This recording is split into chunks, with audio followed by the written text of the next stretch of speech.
What's going on, guys? This is Raph from Between Two Forks, back again this week with another knife review.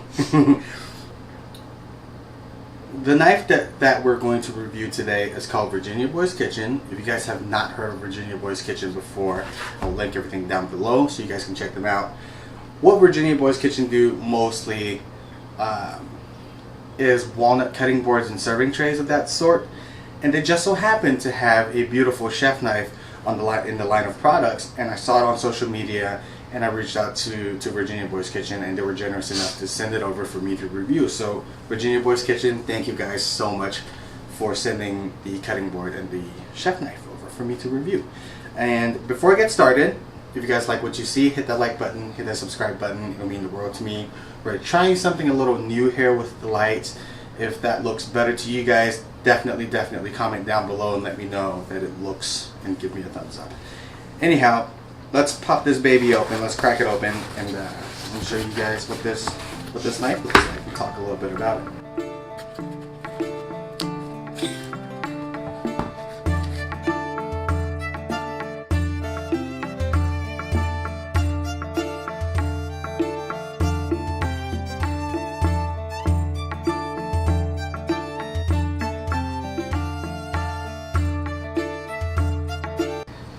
Alright guys, do you see this?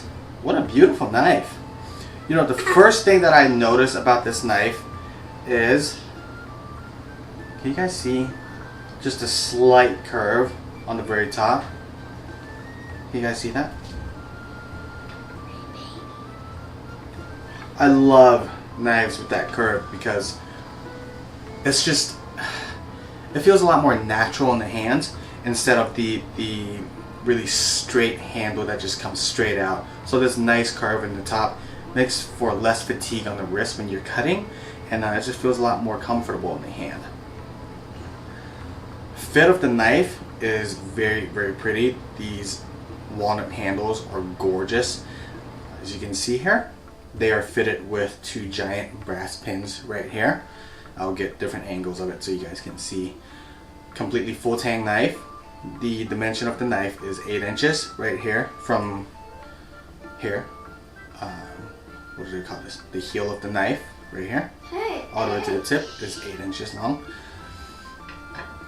The knife is made out of 420 HC steel. If you guys do not know what it is, go ahead and look it up. It's a very common knife steel that Buck, Gerber, and Leatherman uses in their pocket knives, in their knives. And 420 HC steel, they claim that it is a high carbon steel. They also say that in Virginia Boy's Kitchen's website also calls it high carbon steel. Technically, yes, it is a high carbon steel, but in my personal standard, for a chef knife to be considered high carbon, I'd have to say it needs to be at least 0.6 and up on the carbon content, and unfortunately the 420 HC steel is a little less than that. It is very comparable to the X50 CRMOV15 steel, which is the German steel that Wusthofs created for their chef knives. And the 420 steel is not a bad steel just because it is lower in carbon content. Technically, it is still considered a high carbon steel knife.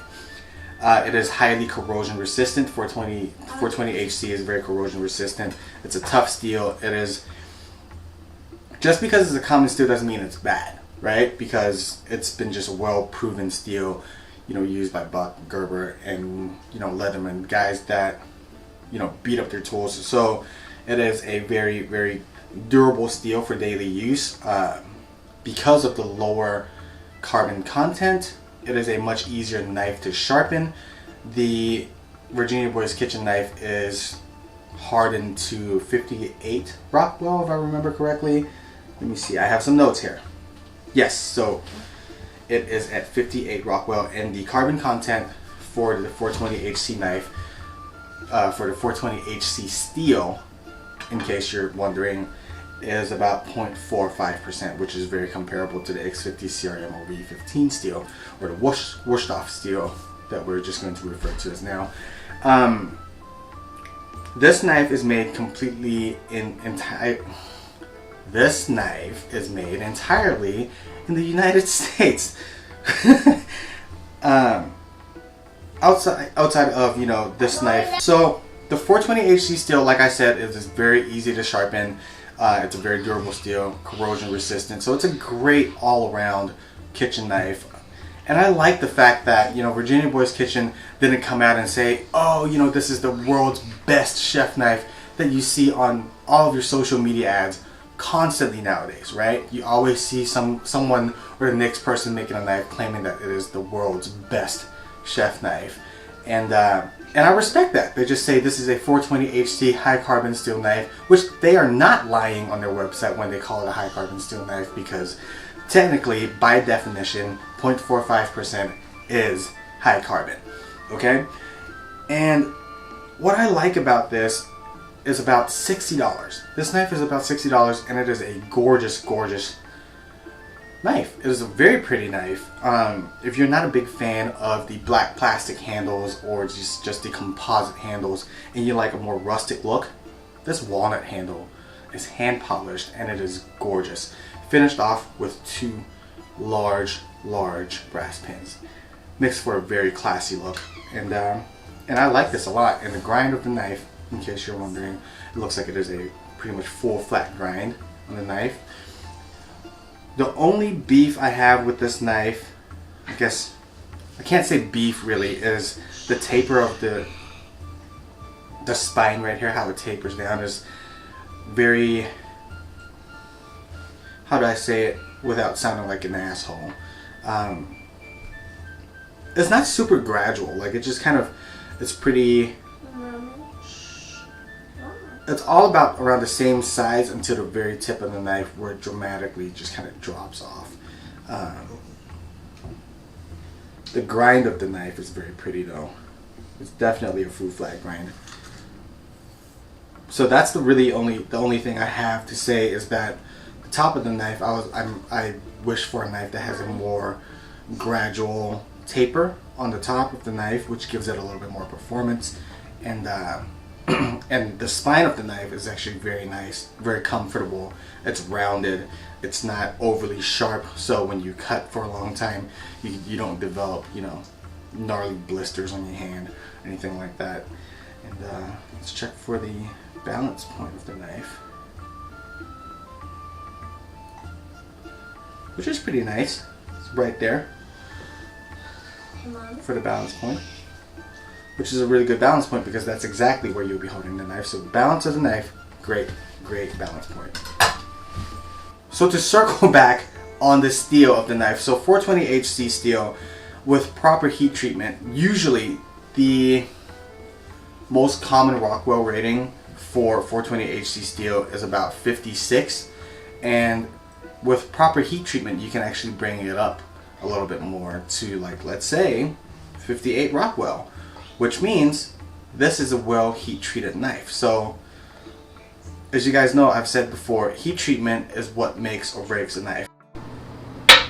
Alright guys, so now that we've talked a little bit about the knife, I'm sorry I talked your ear off, that was about 6 minutes.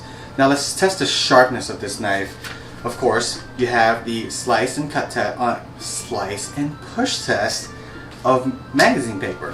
Let's do the magazine test. We're going to cut this is a really ripe tomato. So we'll have the tomato test today, and we'll try this magazine paper. So it cuts pretty smoothly. It's not bad. And let's try the push test.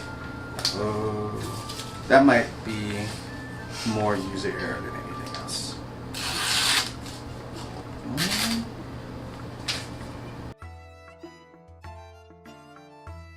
Let's try that again.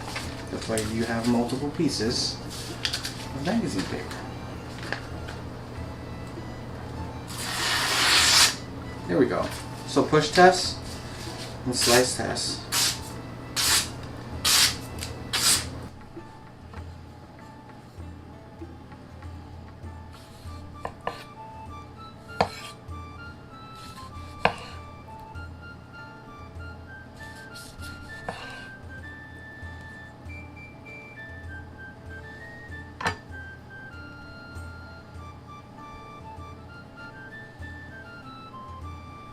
Alright guys, so this knife definitely sliced through the tomato, the red tomato, without any issues. The edge, there's no jaggedness. It didn't smash the tomato at all. It just sliced clean through it, which is expected from a knife directly out of the box. Some cheaper knives are not as sharp, which unfortunately it happens.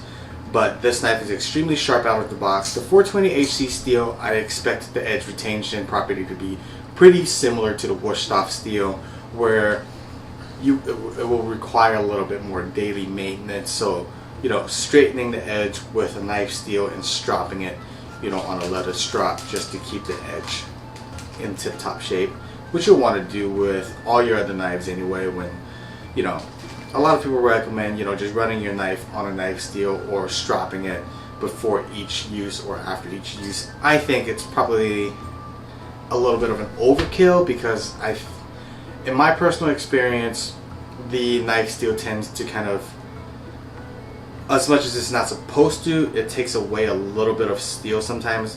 I know it's supposed to just straighten the edge back out, but in my experience, it kind of takes the edge down and wears the steel down a little bit. So I'm a little bit more conservative when using a knife steel. I usually strop the knife before each use, or every other time, unless I have like a really heavy use day, then I'll strop it after I use it. Whereas the knife steel, I usually don't use it until I feel the knife is not as sharp as when it came out of the box. Then I will, you know, hit it a couple times per side on the knife steel to bring back that sharpness. And of course, there are times the knife steel and the strop is not going to do jack for a really dull knife, where you just have to break out your stones or send it to, if you're not comfortable sharpening your own knife, send it to a professional knife sharpener, or you know, Williams Sonomas do this all the time. You can bring your knives in and they'll sharpen it for you. So anyhow, back to the knife again. If you're in the market for, you know, a knife around $60 range, this is a fantastic knife. It is 420HC steel, a proven steel, corrosion resistant, you know, very easy to sharpen. And especially if you're looking for a more farmhousey, rustic type of knife to fit the rest of your decor, this is a winner for sure. This wood handle is gorgeous. It's extremely comfortable in the hands, compared to, you know, like your black handle composite or plastic knife handles. This is definitely a winner and a showstopper. So anyhow, this is the Virginia Boy's Kitchen chef knife. If you guys like what you see, hit that like button, hit that subscribe button. It would mean the world to me and Virginia Boy's Kitchen. Thank you guys so much for sending everything over for us to review. And I will see everybody next time. Bye.